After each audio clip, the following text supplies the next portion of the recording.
Brexiteers have been told they might be left disappointed and may be forced to accept a warning from the UK's chief Brexit negotiator David Frost, that Britain may not achieve all of its objectives in a future trade agreement with the European Union.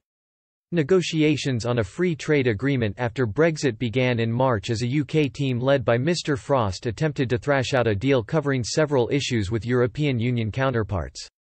But several rounds of talks have ended in a stalemate, with continued warnings time is running out to get a deal across the line before the end of the transition period on December 31, a deadline Prime Minister Boris Johnson has refused to extend.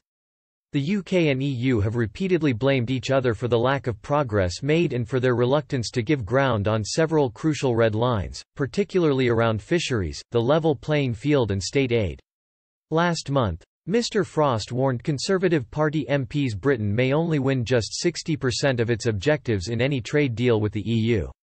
He is reported to have privately made the assurance to Tory ministers after the latest week of failed negotiations.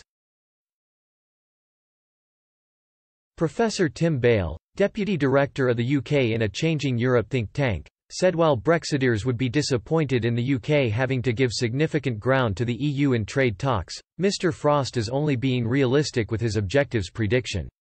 He also warned the UK walking away from the negotiating table with the EU is not that smart a move, and would be better served to accept 60% of the trade deal objectives if they are on offer. Professor Bale told Express, Brexiteers might be disappointed that David Frost thinks that a lot of objectives won't be achieved in a trade deal with the European Union, but he's only being realistic. No one gets everything they want out of a negotiation, especially if, to use the PM's favorite analogy, they're wanting to have their cake and eat it. It would be hard to imagine that the UK can push any harder than it's already doing. UK negotiators are still threatening to walk away if it doesn't get a satisfactory deal. What's left after that? Nuclear weapons? Most people would say it's better to get 60% of something than 100% of nothing, so walking away is arguably not that smart a move.